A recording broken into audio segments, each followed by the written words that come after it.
우리 옆 사람하고 한번 같이 인사하시면 좋겠습니다. 예수님의 이름으로 당신을 축복합니다. 이렇게 한번 인사해 볼까요?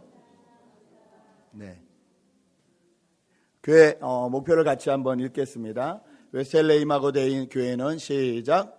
웨셀레 이마고데이 교회는 하나님의 형상을 회복하고 성령 안에서 새롭게 되어 하나님 나라 복음을 전수하는 믿음 공동체입니다.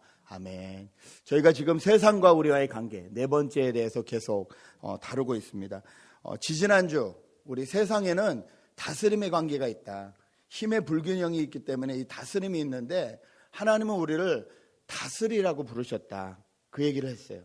우리가 하나님의 다스림 가운데 나가려면 또 이 세상의 다스림을 받지 않으려면 예수님 앞으로 나가야 되고 하나님 앞으로 나가야 된다. 하나님 앞에 나간다는 것은 우리의 신분을 변화시켜 주신 거룩한 제사장으로 하나님의 자녀로 불러주신 이 신분을 변화시켜 주신 그 하나님을 믿고 그리고 하나님 말씀 앞으로 나가는 것이 하나님 앞으로 나가는 것이다. 이렇게 말씀을 드렸습니다. 오늘은 이 베드로전서 3장을 통해서 세상과 우리가 어떻게 관계를 맺어야 되는지 계속 좀 살펴보기를 원하는데요. 오늘도 말씀 나누기 전에 잠깐 옆에 분하고 한번 나눠보셨으면 좋겠는데요. 예수 믿고 나에게 가장 달라진 점은 이거다. 그런 점이 있으시다면 한번 우리 옆에 분하고 한번 나눠보시죠. 예수 믿고 나에게 가장 달라진 점은 이거다. 우리 한번 옆에 분하고 잠깐 나누시겠습니다. 나누십니다. 네, 점점 토론이 깊어지고 나눔이 많아져서 너무 좋습니다. 제가 바라는 교회상입니다. 설교는 그냥 제가 혼자 하는 것이 아니라 하나님의 말씀을 중심으로 두고 저와 여러분이 같이 하나님이 뭐라 하시나 이렇게 바라봐야 되는데 그러기 위해서 가장 좋은 것은 내가 스스로 질문해 보는 것이라고 생각을 합니다. 하나님의 다스림 안에서 살아간다는 것이 세상의 방법을 따르는 것이지 않기 때문에 우리는 살면서 꼭 우리가 손해를 보는 듯한 느낌을 받기도 합니다. 그런데 예수를 믿는 사람이 가질 수 있는 이 축복이 있는데요. 저는 그것을 평안이라고 생각합니다. 제가 흔히 말하는 말로요. 똥배짱이라고 부르는데요. 죽어도 천국. 세상의 문제가 참 어렵고 힘든 것이 많은데 죽음보다 강하지는 않더라고요. 그런데 저희는 죽어도 천국. 이게 기본으로 깔려 있으니까 그것에서 주는 평안함이 있는 거죠. 세상이 아무리 어렵고 힘듦이 닥쳐도 나는 하나님의 나라 사람이야. 하나님과 관련된 사람이야. 이것이 저에게 너무 큰 힘이 되고 여기서 누릴 수 있는 평안이 분명히 있습니다. 이 베드로서는 이 로마의 극심한 핍박 가운데 쓰여진 편지라고 말씀드렸습니다. 저희와 같은 핍박이 아니라 정말 살고 죽는 핍박이었습니다. 정말 어려운 상황에 있는 이 성도들에게 베드로는 뭐라고 말을 하나? 오늘 9절을 먼저 한번 다시 보셨으면 좋겠습니다. 베드로전서 3장 9절입니다. 제가 읽어드립니다. 악을 악으로 갚거나 모욕을 모욕으로 갚지 말고 복을 빌어주십시오. 여러분으로 하여금 복을 상속받게 하시려고 하나님께서 여러분을 부르셨습니다. 여러분, 고난을 당하고 있는데 내 형제와 내 친척과 내 사랑하는 사람들이 핍박을 당하고 끌려가고 매를 맞고 있는데 얼마나 악을 악으로 갚고 싶겠어요. 그런데 그 시대에 악을 악으로 갚지 말아라 이렇게 말하면서 뭐라고 하십니까? 복을 빌어줘라 이렇게 말씀하고 계신다. 여러분, 저희가 세상과 우리와의 관계에 대해서 지금 살펴보고 있잖아요. 세상을 향한 우리의 관계는 뭐냐면요, 복을 빌어주는 관계라는 거예요. 저와 여러분은 이 세상을 축복하라고 부르심을 받은 사람이라는 거예요. 여러분, 이것이 세상을 향한 우리의 자세이어야 합니다. 이것만 우리가 바로 생각을 해도 세상을 대하는 우리의 자세가 달라집니다. 직장을 대하는 우리의 자세가 달라지고요. 친구를 대하는 우리의 자세가 달라집니다. 관계하는 모든 것에 우리의 자세가 달라집니다. 지금까지는 어쩌면 기브 앤 테이크였을 수 있어요. 네가 이만큼 해주면 나도 그만큼 해줄게. 이런 관계였을 수 있어요. 자본주의 사회에 살면서 어렸을 때부터 그것을 훈련받고 자란 저희들이기 때문에 충분히 그럴 수 있어요. 그런데 하나님이 우리에게 말씀하시는 관계는, 세상을 향한 관계는 기브 앤 테이크가 아니라 축복하라는 것. 이 세상을 축복하라는 것. 이것이 저희가 세상을 향해서 가져야 되는 자세라는 것입니다. 여러분, 정말 이 마음만 가져도 저의 삶이 놀랍게 달라집니다. 악을 악으로 갚지 말고 복을 빌어줘라. 여러분으로 하여금 복을 상속받게 하시려고 하나님께서 여러분을 부르셨습니다. 하나님의 복을 받은 사람으로서 그 상속을 누리고 그 복을 이 세상에 나누는 사람으로 부르셨다. 이렇게 말하고 있는 거죠. 우리 옆 사람 한 번 더 축복해 주실까요? 세상을 축복하기 위해 부름 받으셨습니다. 이렇게 한번 옆 사람을 축복해 주시죠. 정말 그렇게 믿으십니까? 아니면 세상의 축복을 받기 위해 부름 받았다고 믿으십니까? 저희는 세상을 축복하기 위해서 부름 받았다는 거죠. 오늘 10절 말씀을 함께 같이 읽을까요? 10절 말씀 읽겠습니다. 시작.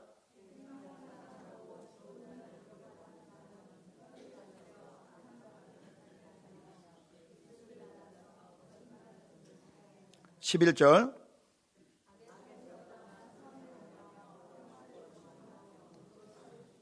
14절.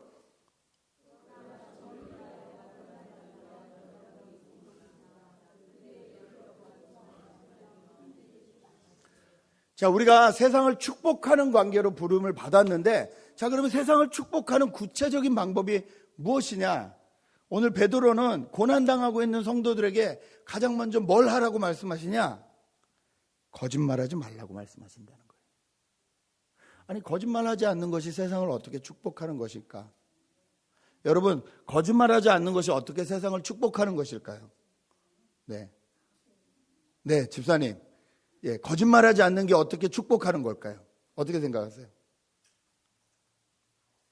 거짓말하지 않는 것만으로도 여러분, 이 땅에서 여러분이 이 땅을 축복하는 것이 됩니다. 왠 줄 아세요? 이 세상은 거짓이 난무한 세상이기 때문에 그렇습니다. 이 세상은 속이고 속는 세상입니다. 그리고 그것에 대해서 아무렇지도 않게 생각하는 세상이에요. 악한 말을 하지 않는 것, 이것만으로도 세상을 축복하는 것이라고 오늘 분명히 말씀하세요. 여러분, 예수 믿으면서 내 언어 생활이 어떻게 변했는지 한번 보시죠. 옛날보다 불평하고 불만하는 것이 줄어드셨습니까?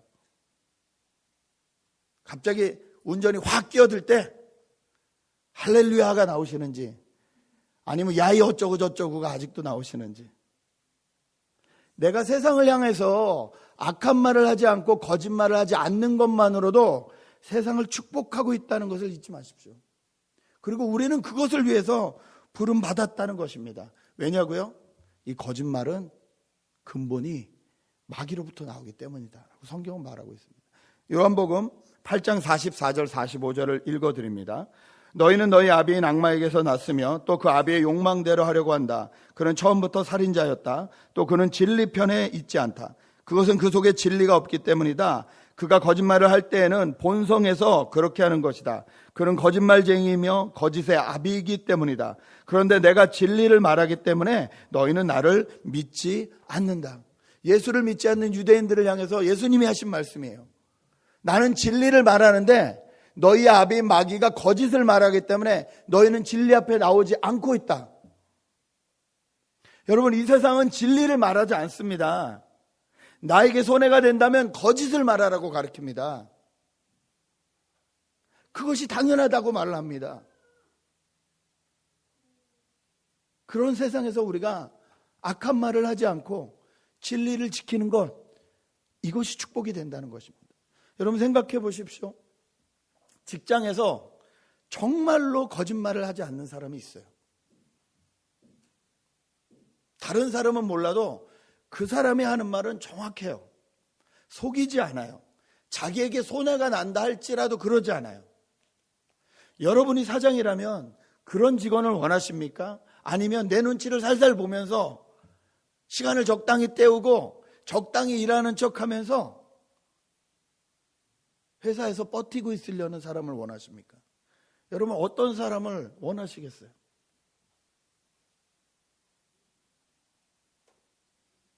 미국에도 아이쇼핑이라는 게 있대요. 이렇게 눈으로 대충 이렇게. 그 사회생활 할 때도 직장생활 할 때도 그냥 눈으로 대충 이렇게 눈치를 보고 누구에게 잘 보이면 된다 생각하고 그 사람에게만 잘하고 그 다음 뒤에선 시간을 적당히 때우고. 여러분 가정은 어떨까요? 가정에서 나에게 맡겨진 아버지의 자리, 어머니의 자리, 자녀의 자리에서 거짓말을 하지 않는 사람이라고 나머지 가족들이 인정해 주게 되면 그 사람을 통해서 그 가정이 천국이 되는 거예요. 하나님 나라가 임하는 거예요. 손해가 될지라도 우리 아버지는 거짓말하지 않아. 거짓말하라고 하지 않아. 속이라고 하지 않아. 정직하라고 말씀하셔. 자녀들이 그것만으로 하나님 나라를 배운다는 거죠. 그것만으로 축복이 나간다는 거예요.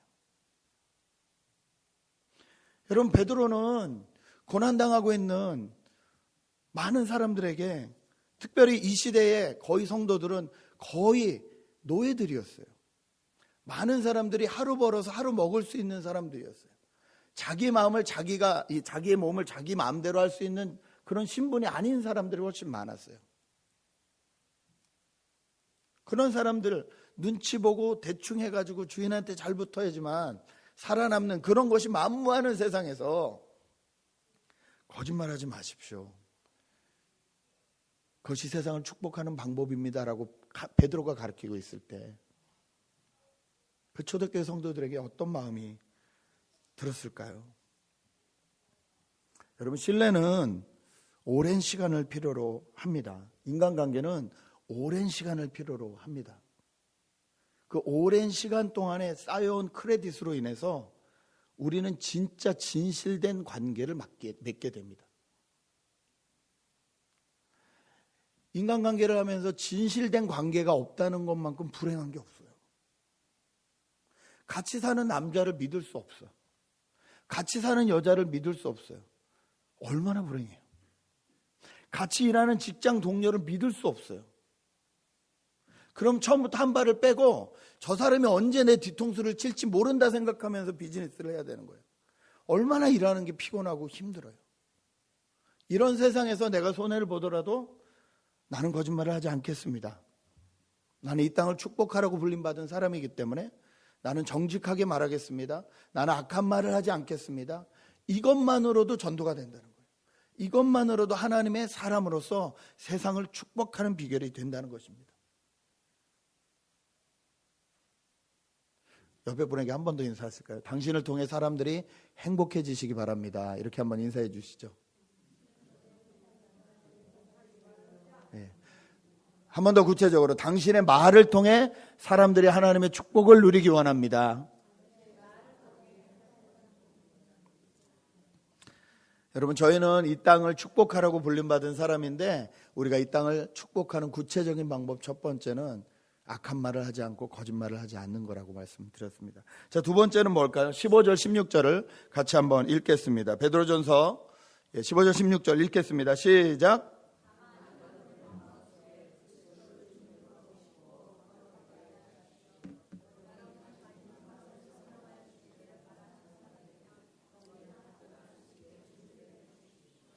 그러나 온유함과 두려운 마음으로 답변하십시오. 선한 양심을 가지십시오.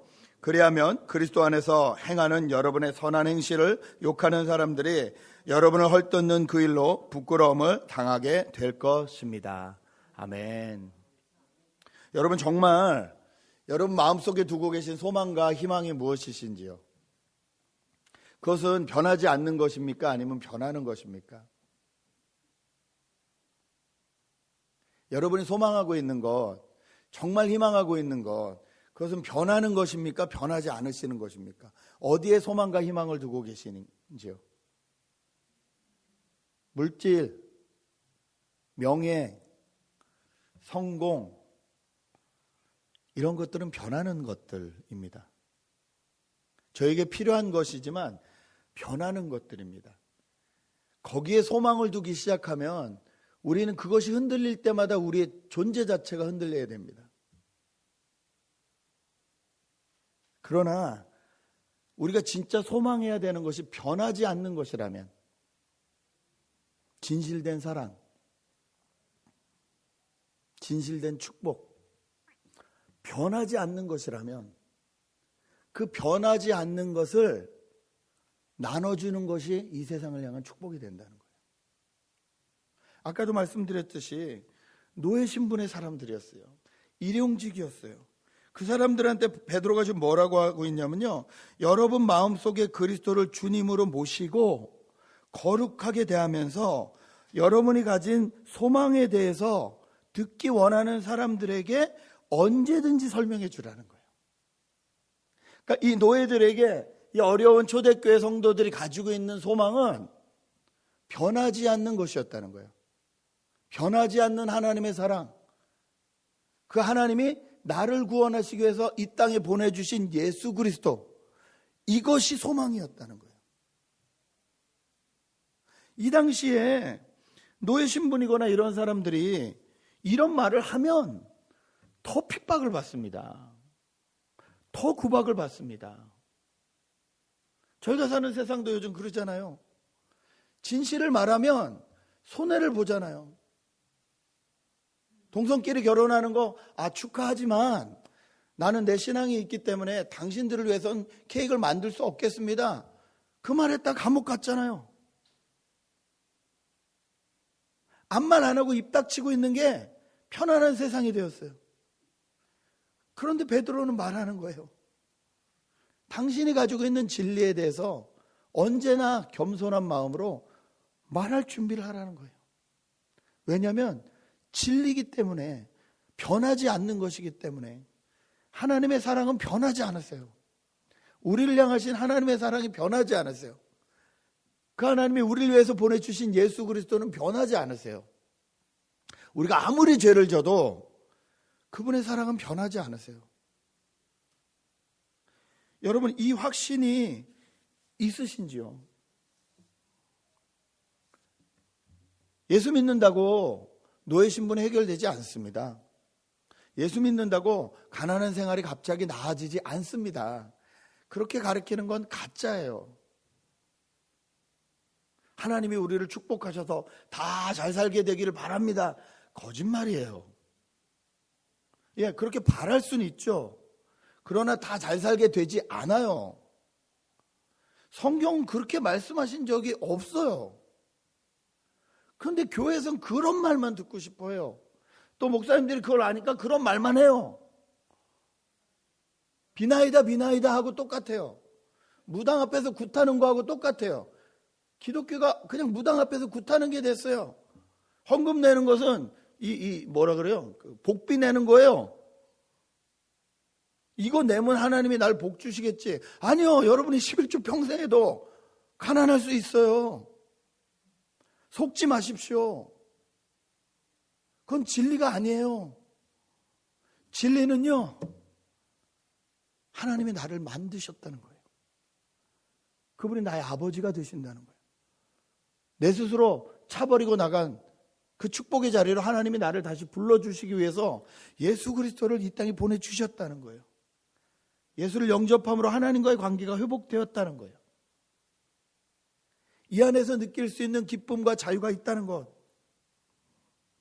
이것을 욕을 먹어도 어려움을 겪어도 끝까지 선한 마음으로, 온유함과 떨리는 마음으로 말해줄 수 있는 것, 이것이 세상을 향한 축복이라는 겁니다. 여러분, 이 축복을 나눌 준비가 되어 계신지요? 지금까지 하나님으로부터 받은 그 은혜, 그 감격, 그것을 간증할 수 있으신지요? 간증해서만 끝나지 않고 그 간증한 것을 통해서 하나님이 어떤 분이시다라는 것을, 성경을 통해서 하나님이 나를 어떻게 창조하셨고 타락한 나를 구원하시기 위해서 예수님을 어떻게 보내셨고 십자가 사건은 도대체 뭐고 부활하신 이유는 도대체 무엇인지 성경을 통해서 다시 한번 증명해 보여주실 수 있으신지요? 이것이 전도입니다. 여러분, 이것이 전도예요. 여러분, 간증과 전도가 같이 가야 돼요. 언제든지 간증과 전도를 할 준비가 돼 있어야 돼요. 이것이 세상을 축복하는 방법이기 때문에 그렇습니다. 여러분, 지난 한 해를 사시면서 얼마나 이 준비를 하셨는지요? 베드로는 편안한 생활을 하는 사람들에게 이 부탁을 한 것이 아니에요. 하루하루 먹고 살기 힘든 사람들한테 이 부탁을 하셨어요. 오늘 노예로 다시 주인이 바뀔지 모르는 사람들에게 이 부탁을 하셨어요. 여러분, 신약성경을 보면요, 이런 일들이 정말로 일어났습니다. 여러분, 신약성경에 빌레몬서라는 성경이 있죠. 아주 짧은 성경인데 빌레몬이라는 주인에게 보낸, 바울이 보낸 편지죠. 그 내용은 뭡니까? 너의 종으로 있던 오네시모, 이 사람이 도망갔는데, 그 당시에 노예가 도망가면 잡으면 죽일 수도 있는데, 주인이 그 도망갔는데 이 사람이 복음을 받아들였다. 예수님을 알게 되었다. 그러므로 너와 하나님 안에서 한 형제가 되었다. 이 사람을 용서하고 다시 받아주겠니? 이게 편지예요. 이게 성경에 기록되어 있어요. 빌레몬이 그 일을 했을까요? 안 했을까요? 했으니까 편지가 되었겠죠. 성경이 되었겠죠. 여러분, 우리나라 옛날 생각하시면 돼요. 양반집에 종이 하나 머슴이 하나 살기 힘들다고 도망갔어요. 근데 밖에 나가서 예수를 믿고 돌아왔어요. 예수를 믿는 양반이 그 상놈하고 같이 겸상하시는 거예요. 같이 밥을 먹는 거예요. 이제는 내가 주인이 아니라 내 위에 하나님이 계시고 너 위에도 하나님이 계신다. 이것을 인정해 주는 거예요. 어떤 일이 벌어졌겠습니까? 여러분, 예수를 믿는다는 것은 이런 것이에요. 정말로 예수님이, 하나님이 저와 여러분의 소망이 되시는지요? 그 소망 때문에 사시고 그 소망을 증거할 준비가 되어 계시는지요? 지난주 친구 목사님이 선한 영향력이라는 책을 선물해 주셔서 한 주 동안 읽었습니다. 돈 잘 버시는 장로님, 사업 크게 하시고 그 사업을 나중에 이제 넘기시고 평생 자기뿐만 아니라 자손 대대까지 먹고 살 돈을 벌어놓으신 장로님, 이 교회에서 단기 선교를 가셨어요. 근데 캐나다 원주민, 캐나다 인디언들에게 단기 선교를 가셨어요. 너무 멀어요. 막 차 타고 뭐 열몇 시간 달려서 뭐 본인 사시는 집에서는 거의 뭐 24시간 이상 걸리는, 거기까지 선교를 가셨어요. 젊은이들하고 같이 가셨어요. 근데 이분이 이제 비즈니스맨이니까 가서도 이제 그런 게 자꾸 보이시는 거예요. 가만히 보니까 그 동네가 버섯을 캐어서 파는 일로 인해서 인디언들이 수입을 얻고 있는데, 송이버섯, 천연 송이버섯이 너무 좋대요. 근데 이분들이 딸 줄 알았지 팔 줄 모르니까 항상 손해를 본다는 거예요. 유통하거나 이런 거에서. 그래서 뭐가 필요하냐 추장한테 물어봤더니 이거 좀 손해 안 받고 팔았으면 좋겠다. 비즈니스 하시는 분이니까 그게 마음에 딱 걸렸어요.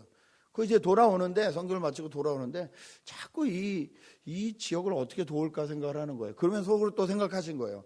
아유, 내가 무슨 오지랖으로 여기까지, 우리 동네에도 인디안 레저베이션이 있고 있는데 굳이 여기 캐나다에 있는 이 사람들을 위해서 내가 굳이 왜 오지랖을, 이러고 그냥 돌아가고 있는데 청년들이랑 같이 갔으니까 이제 앉아서 버스에서 이런저런 얘기를 하고 이렇게 가다가 쉬는 시간에 휴게실에서 좀 쉬고 다시 버스를 탁 탔는데 그 청년이 딱 타면서 장로님한테 그러는 거예요.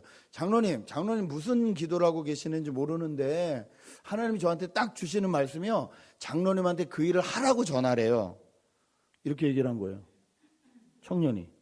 장로님 고민하시고 계신 그 일을 하라고 하나님이 전하라고 하세요.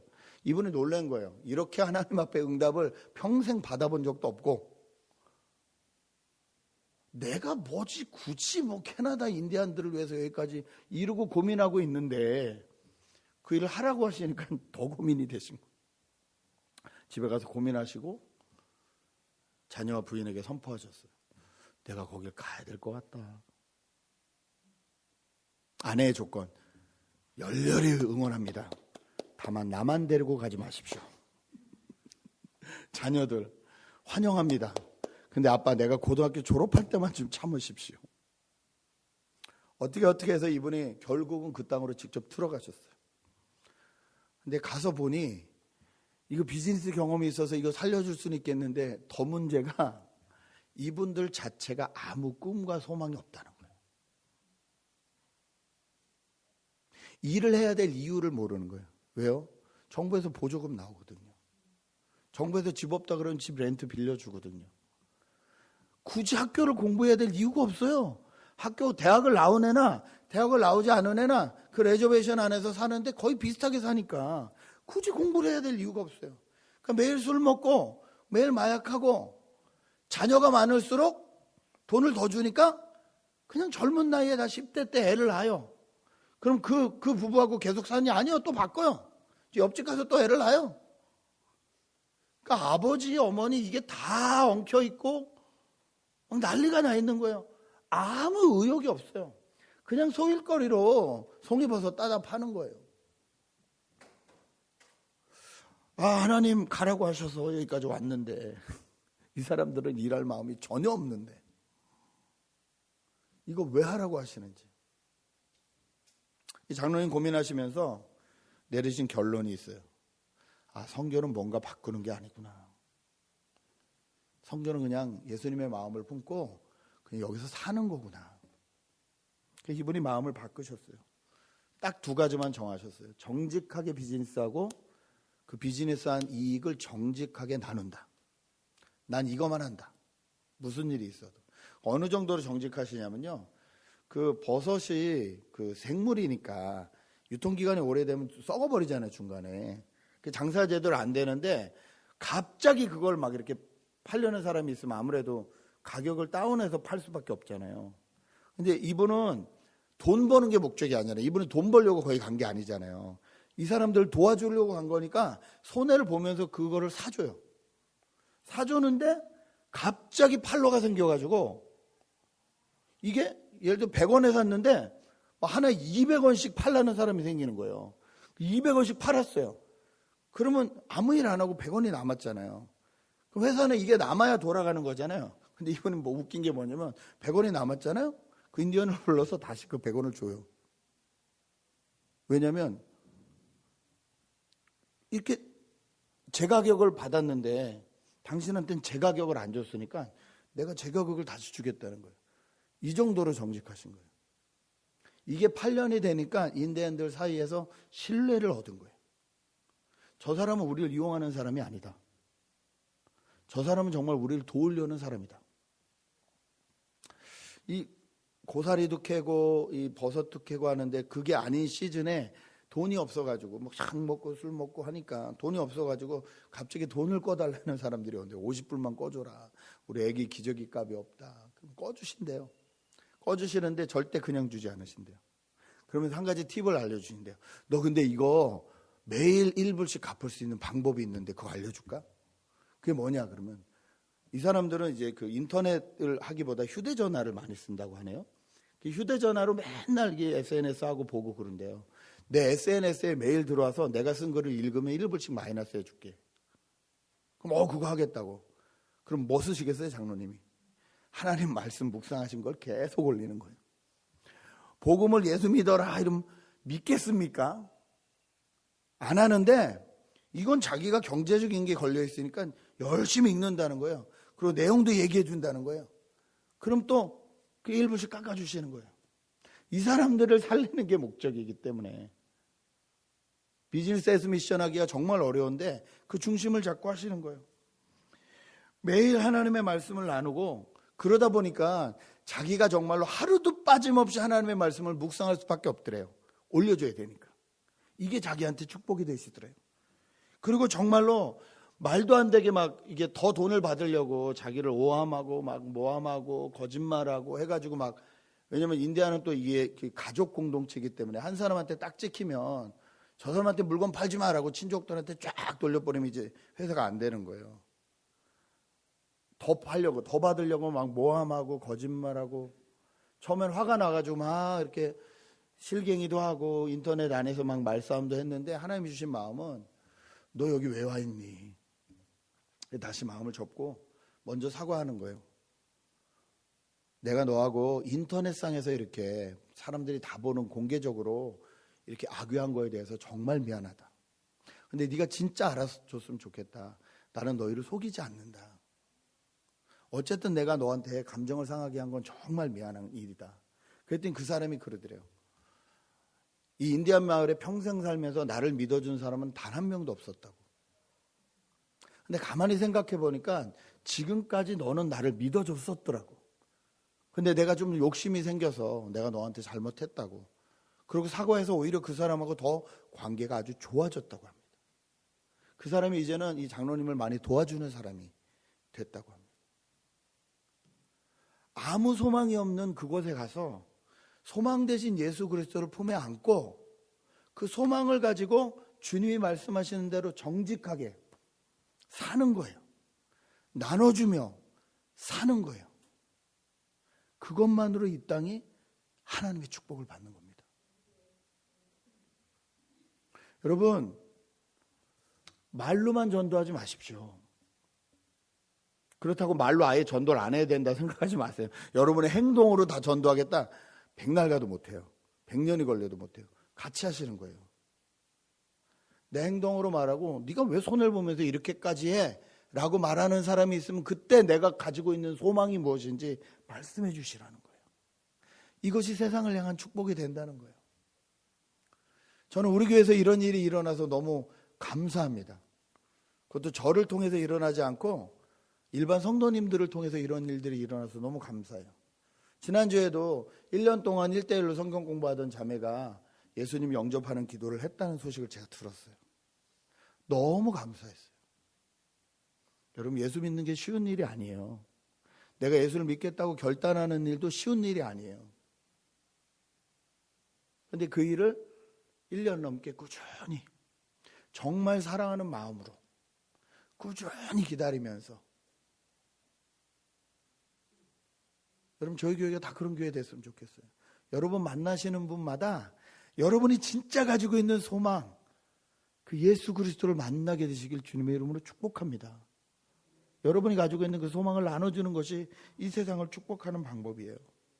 마지막으로 우리에게 주어진 고난을 인정하는 것이 이 세상을 축복하는 방법입니다. 17절 18절 보십시오. 17절 18절 같이 읽겠습니다. 시작.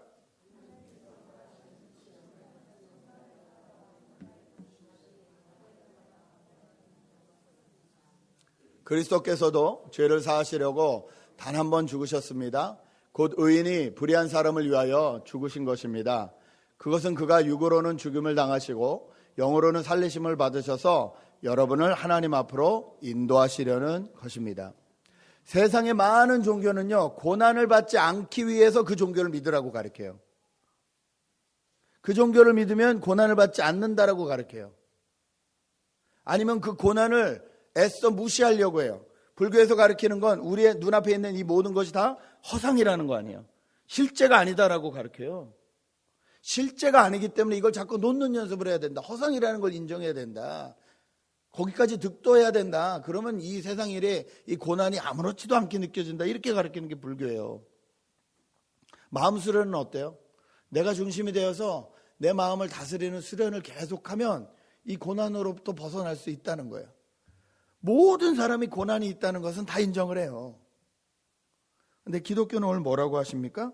하나님께서 바라시는 뜻이라면 선을 행하다가 고난받는 것이 악을 행하다가 고난을 받는 것보다 낫습니다. 예수 믿고 고난받을 수 있다는 걸 인정하라는 소리예요. 예수 믿고 축복받아가지고 다 해피해진다는 게 아니에요. 기독교가 가르치는 것은 예수 믿어서 고난이 있을 수 있다니까요. 예수 믿는 것 때문에 진짜 고난 당하실 수 있다는 거네요. 그것을 인정하라는 거예요.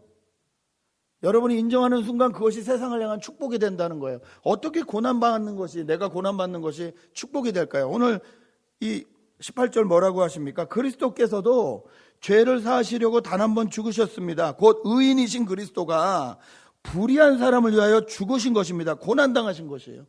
그것은 그가 육으로는 죽임을 당하시고 영으로는 살리심을 받으셔서 여러분을 하나님 앞으로 인도하시려는 것입니다. 여러분 세상에도 다 고난이 있음을 알고 고난이 싫다는 걸 다 알아요. 그런데 찾아가서 일부러 고난을 당하는 사람이 있으면 궁금하지 않으시겠어요? 저 사람은 굳이 피할 수 있는데 자기가 찾아가서 고난을 당하네. 로마에 역병이 불었을 때, 장티푸스가 퍼졌을 때 가족이 다 버렸는데, 부인을 버리고 자식을 버렸는데, 그 버려진 사람들 사이에 로마 사람들이 다 버리고 손가락질하고 가지 않는 그곳에 그리스도인들이 갔다니까요. 거기서 같이 역병 걸려 죽어갔어요. 그러면서도 그 사람들을 돌봤어요. 그 로마 역사학자가 기록했다는 거예요. 이 로마 사람들아, 부끄러운 줄 알아라. 너희들이 갖다 버린 자식들을 우리가 저 이교도라고 말하는 저 그리스도인들이 돌보고 있지 않냐. 피할 수 있는 고난을 선을 행하다가 고난 받는 것이 낫기 때문에 가서 고난을 당하는 그 사람들 때문에 저 사람들이 믿고 있는 것이 사실이구나. 저 사람들은 정말 생명을 살리고 싶은 사람들이구나. 깨닫고 돌아오는 사람이 있다는 거예요. 예수님이 우리에게 그 일을 먼저 해주셨다는 겁니다. 여러분 고난 싫으시죠? 그런데 주님이 원하시면 감당하실 수 있으십니까? 김동호 목사님 청년 시절, 젊은 전도사 시절 간증인데요. 평생 증명하시는 목사님, 사모님 계셨는데 정말 가난하셨고 옛날에 1세 목사님들 얼마나 가난하고 힘드셨어요. 예, 그 성미 드시면서 성도들이 갖다 주면 그 성미 먹으면서 사셨잖아요. 성미 갖다 주는 사람 없으면 그냥 그날은 굶으시는 거예요. 그 젊은 전사님이 사모님 옆에 앉아서 사모님 뭐가 제일 힘드세요? 뭐가 제일 힘드셨어요? 지금까지. 그랬더니 사모님 그러시더래요. 가만히 생각하시다가 나는 가난이 싫어. 뭐 그 말에 다 들어가 있죠. 뭐. 본인만 굶으시는 게 아니라 애들도 굶게 되는 이 엄마의 마음이 나는 가난이 싫어. 근데 그분이 한마디 더 하셨어요. 그런데 하나님이 다시 하라고 하면 할 수 있어.